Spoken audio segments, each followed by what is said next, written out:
صالحين وجعلناهم أئمة يهدون بأمرنا وأوحينا إليهم فعل الخيرات وإقام الصلاة وإيتاء الزكاة وكانوا لنا عابدين.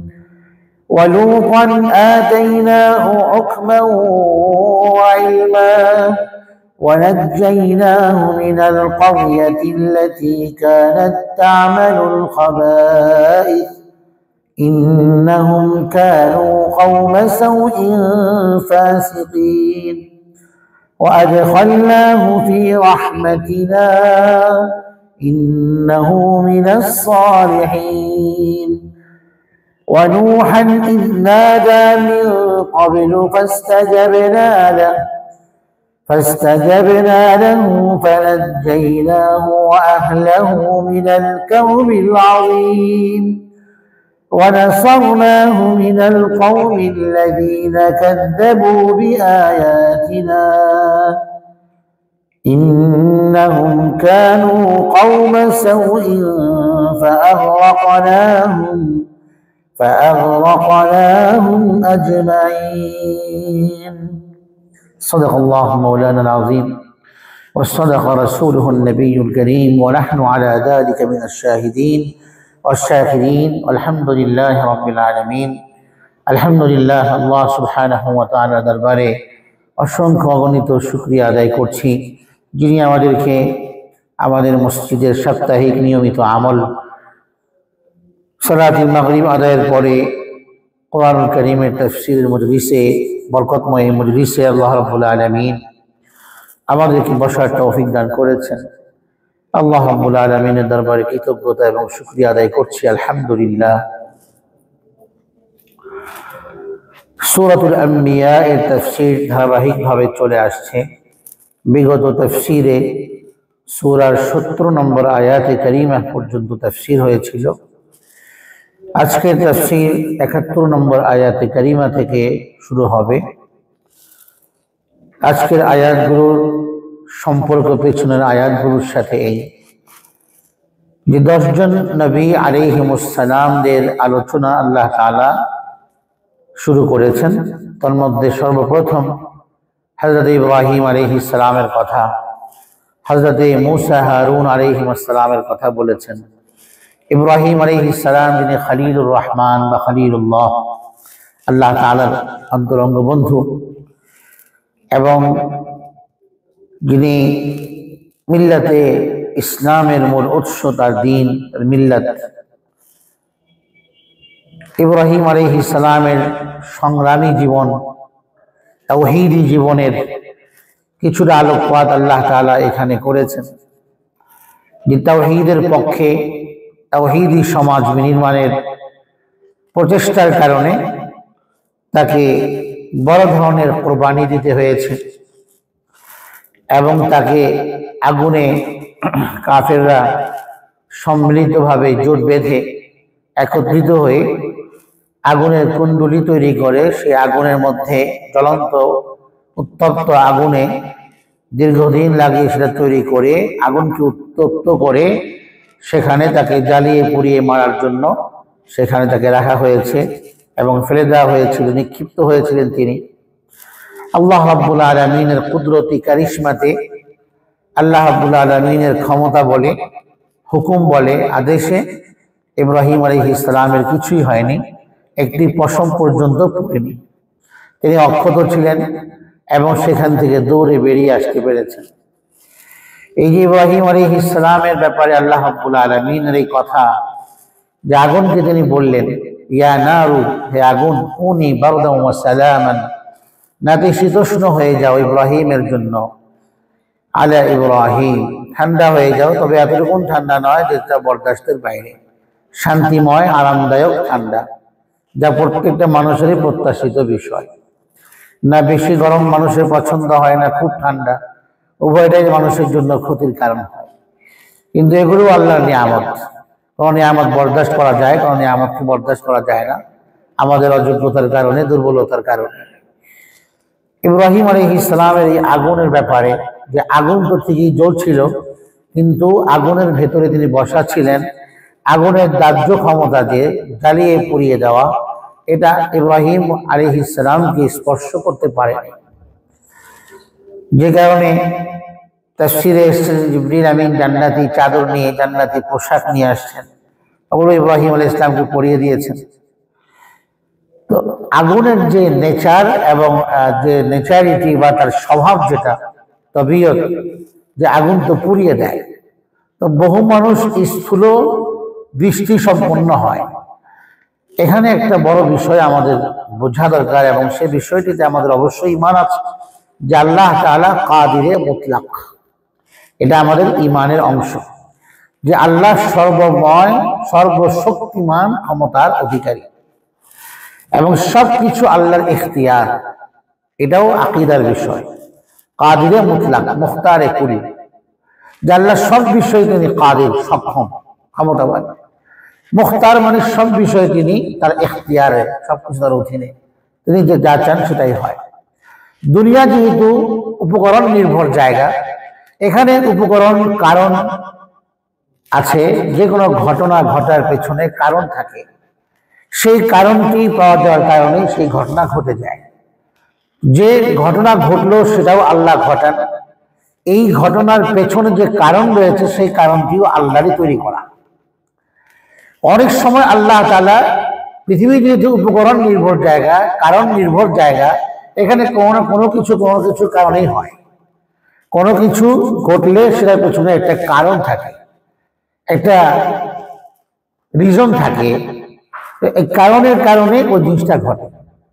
এটা দুনিয়ার স্বাভাবিক সিস্টেম। কিন্তু আল্লাহ রাব্বুল আলামিন অনেক সময় এক্ষেত্রে কারণ বাদ দিয়েই সরাসরি কাজ ঘটিয়ে ফেলেন, এবং সেটার ক্ষমতা আল্লাহ পাকের আছে।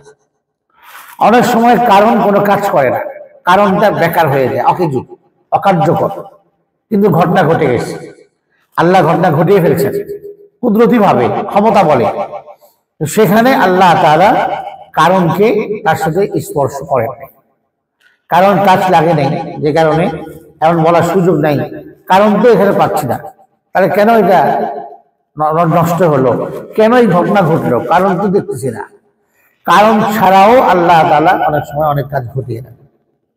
এটা ক্ষমতা আল্লাহর আছে। কারণ দুর্ঘটনা বা কোনো ধরনের যে কোনো ঘটনা আল্লাহর পক্ষ থেকেই ঘটে, আল্লাহর আদেশেই। আবার কারণ ছাড়া ঘটে, সেটাও আল্লাহর আদেশ। কারণ সহ ঘটে, সেটাও আল্লাহর আদেশ। যে কারণে কোভিড-19 সময় আমরা এই আকীদাটা আপনাদের সামনে পেশ করেছিলাম, যে অনেক মানুষের ঈমান নষ্ট হয়েছে কোভিডের সময়। এবং এই ধরনের এই জাতীয় ভাইরাস ইত্যাদির ক্ষেত্রে অনেক মানুষের, মুসলমানদের আকীদার মধ্যে এই গলত অবস্থা রয়েছে, বিশ্বাসের মধ্যে ত্রুটি আছে।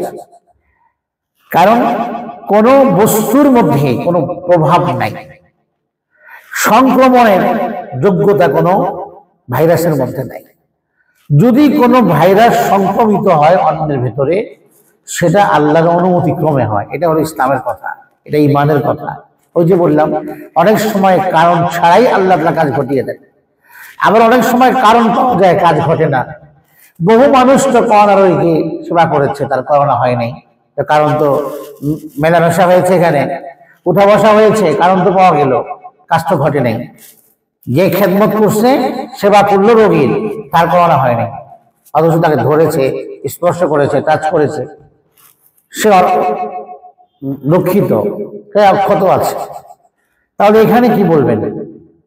যদি মেলামেশার কারণেই সংক্রমণ হয়, তাহলে যে মিশলো তার হলো না কেন? এই কারণ কি না হওয়া, এটাই হচ্ছে এটা, যে আল্লাহ অনেক সময় অনেক কাজকে কারণের অনুগামী করে দেন, ফলে ঘটে যায় কারণ পাওয়া গেলে। অনেক সময় কারণ ছাড়াই ঘটিয়ে দেন, অনেক সময় কারণ থাকলেও ঘটেন না। সবটাই আল্লাহর ইখতিয়ার এবং শক্তির অধীন। এটা হচ্ছে মুসলমানদের আকীদা। এই জন্য কোনো জীবাণুতে, কোনো ভাইরাসের মধ্যে সংক্রামক বলতে কিছু নাই, তার নিজস্ব কোনো ক্ষমতা নাই। সে তার সাথে মিশলাম আর রোগটা আমার ভিতরে চলে আসলো, এই ক্ষমতা নাই। কারণ ওই রোগের এই ক্ষমতা নেই, রোগটাকে আল্লাহর নির্দেশে সে আসে। এই জন্য অনেক সময় দেখা যায় মেলামেশা হয় নাই তার সাথে, কিন্তু আল্লাহর হুকুম হয়েছে তোমার এটা তার মধ্যে যাও, যার কওনা হয়ে গেছে। অথচ না সে কওনার সেবা করছে না খেদমত করছে, সেও খুব নিজেকে সেভ রাখছে। এখন লোকে কওনা হয়নি, বাসা থেকে বেরিয়ে হয়নি, 24 ঘন্টা বাসায় কওনা হয়ে গেছে, তো কারণ ছাড়া হলো কেন? দুনিয়ার কোনো কিছু ঘটা এটা দুনিয়ার সিস্টেম হিসেবে কারণের পেছনে অনুগামী, কিন্তু আল্লাহ তাআলা দুনিয়াতে অনেক কিছু কারণ ছাড়াই ঘটিয়ে দেয়। স্বাভাবিক নিয়ম কারণ ছাড়া ঘটবে না, কারণেই ঘটবে, কিন্তু আল্লাহ অনেক সময় কারণ ছাড়াই ঘটিয়ে দেয়। এই জন্য যে খেদমত করলো তার কওনা হলো না, কারণ পাওয়া গেলেও কিন্তু কাজ ঘটে নাই। আর যার কারণ পাওয়া যায় নাই, সেরেই ছিল, কওনা হয়ে গেছে, কারণ ছাড়াই হয়ে গেছে।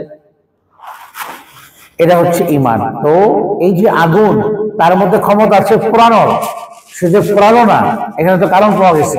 আগুনের উৎপত্তিটাই কারণ, মানুষকে পুড়িয়ে দেওয়া। এই আগুন যে তাকে পোড়ালো না, তার যে নেচার, তার যে স্বভাব, এখানে স্বভাবটা প্রতিফলিত হলো না।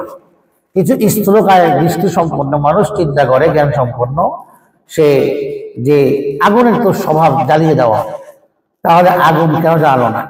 অবশ্যই আগুন জ্বালিয়েছে। এই ধরনের সন্দেহ আপনার আমার ভেতরে স্থূল চিন্তার কারণে, মোটা চিন্তার কারণে আসতে পারে। তাকে মনে রাখতে হবে আল্লাহ তাআলার কুদরত কারো কোনো কারণের মুখাপেক্ষী নয়। আল্লাহর কুদরত কোনো কারণের মুখাপেক্ষী নয়, কারণ ছাড়াও আল্লাহ পাক করতে পারে। তো ক্ষমতা আছে আগুন জ্বালিয়ে দেওয়া, আল্লাহ পাক স্থল রেখেছেন, কারণের স্রষ্টা তো আল্লাহ তাআলা। যে কারণে ঘটে জিনিসটা, ওই কারণটা তো আল্লাহরই সৃষ্টি, তো সে আল্লাহর কথা শুনবে না? তো আল্লাহ পাক তাকে এখানে কারণ ছাড়াই তাকে বলছেন যত থাকো ঠিক, কিন্তু কোনো কাজ হবে না।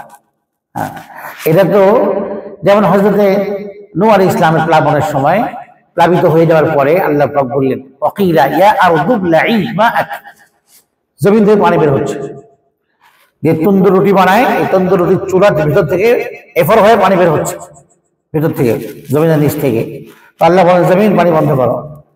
ওয়া সামাউ আকলিঈ, এখানে জমিন থেকে বের হচ্ছে, আসমান থেকে পড়ছে। তো আল্লাহ পাক বলেন আসমান পানি বন্ধ করো, আকলিঈ, তো পানি বন্ধ হয়ে গেল। এই যে পানি আল্লাহর কথা শুনলো, বন্ধ হয়ে গেল। জমিন থেকে পানি বের হচ্ছে, আল্লাহর কথা শুনলো, বের হয়ে গেল। তাহলে এরপর দাউদ ইসলামকে আল্লাহ পাক বলেছেন ইয়া জিবালু আউবিবি, পাহাড়কে বললেন পাহাড়, এবং পাখিকে বললেন এ পাখি আমার নবী দাউদের সাথে আমার অভিমুখী হয়ে যাও, আমার জিকির করো। জিকির করা শুরু করলো। বোঝা গেল যে এগুলো জিন্দা, এগুলোর মধ্যে জীবন আছে, না হয় শুনে কি করে কথা। পাহাড়ের মধ্যে জীবন শক্তি আছে, না হয় আল্লাহর আদেশ পালন করলো কি হবে। এগুলো যে আল্লাহর, এগুলোর মধ্যেও আল্লাহর দেওয়া জীবন আছে, এই জন্য আল্লাহর কথা শুনে। এটা আল্লাহর এই ক্ষমতা আছে পাহাড়কে কথা বলা। কিয়ামত দিন কথা বলবে না, জমিন কথা বলবে।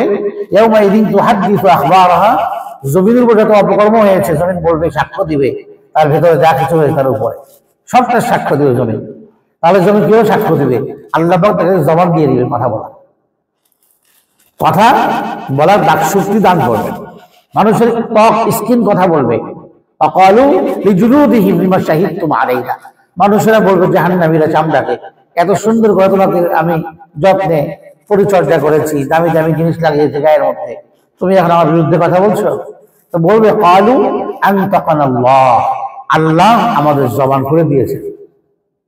আল্লাযী আনতাকা কুল্লা শাইইন, যিনি প্রতিটি জিনিসকে কথা বলার যোগ্যতা দান করতে পারেন। অহুয়া খালাকাকুম, তিনি তো তোমাদের স্রষ্টা, আমাদের স্রষ্টা, তার ক্ষমতা আছে তার। তো আল্লাহ তাআলা এগুলো কথা বলবে, জবান বন্ধ করে দিবেন, কথা বলবে, কান কথা বলবে। আর ইয়াউমা নাখতিমু আলা আফওয়াহিহিম, সূরা ইয়াসিন আল্লাহ বলেছেন যে আমি অপরাধীদের জবানকে বন্ধ করে দেব, মোহর মেরে দিব, জবান বন্ধ, অটোমেটিক সে জবান থেকে কোনো শব্দ উচ্চারিত হবে।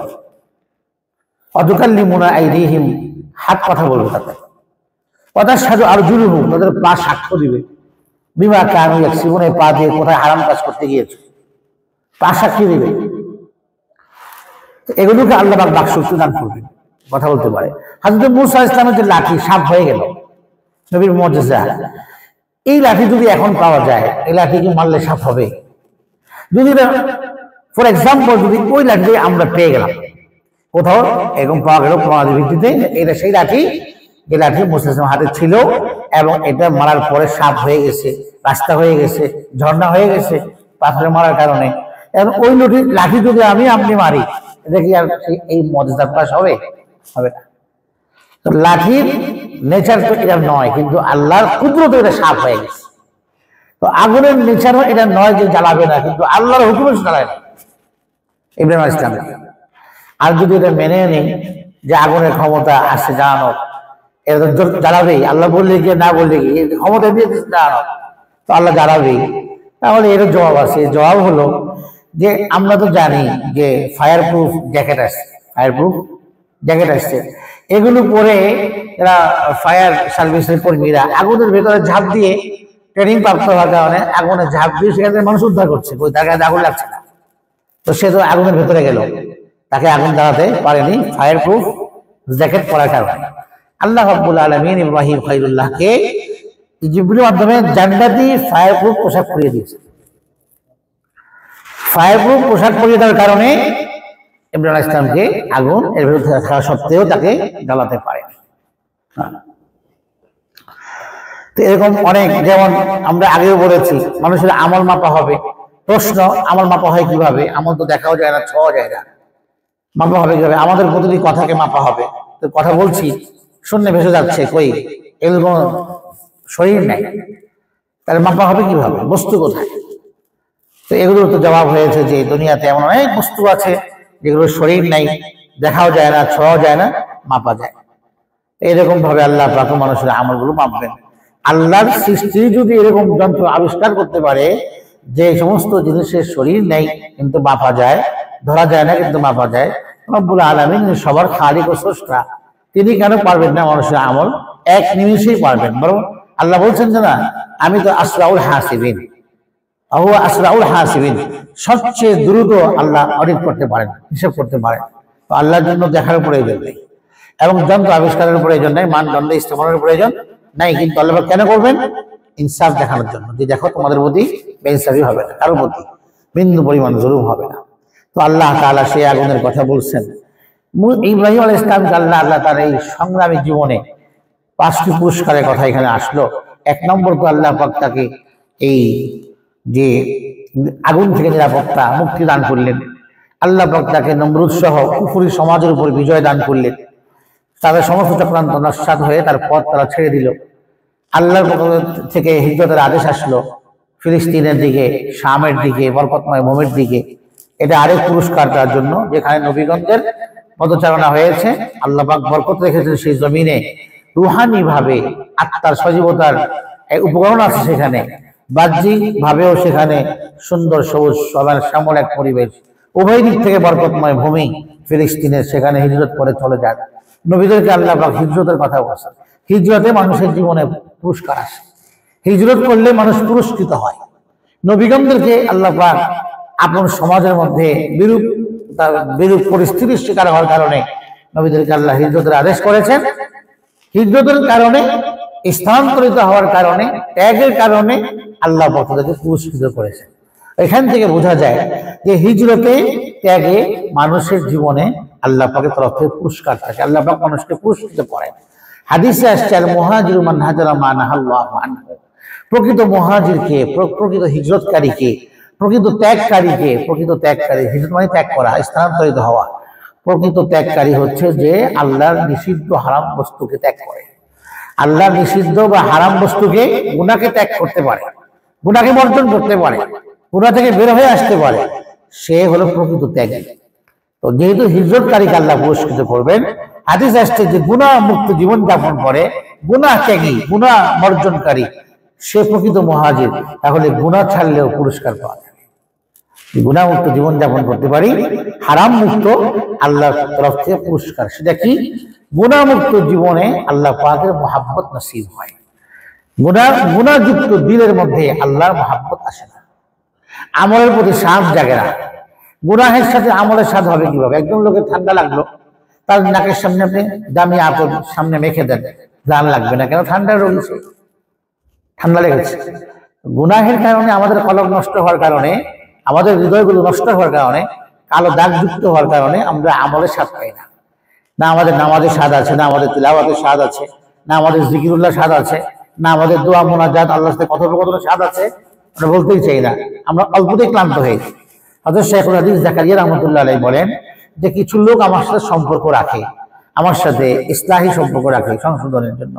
তো এরা আমাকে বলে, অভিযোগ করে যে হুজুর, আমরা কিছুক্ষণ যখন আপনি আমল করতে বলেন তো আমরা আল্লাহকে ডাকি, জিকির শুরু করি, প্রথমত আমাদের মধ্যে খুবই উদ্যম থাকে, খুবই উৎফুল্ল অবস্থা থাকে, খুব অ্যাক্টিভিটিস থাকে, যে আমরা খুব জোরে সোরে খুব স্ট্রংলি আমরা জিকির শুরু করি। কিছুক্ষণ পরে আমাদের মধ্যে ক্লান্তি বোধ হয়, আমরা সামনে বাড়তে পারি না।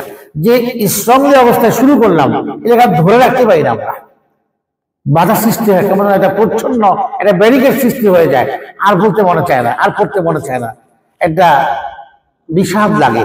এই অবস্থা কেন?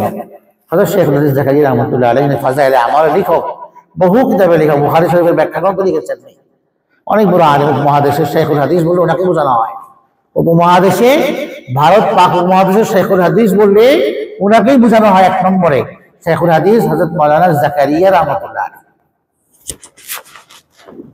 ইনি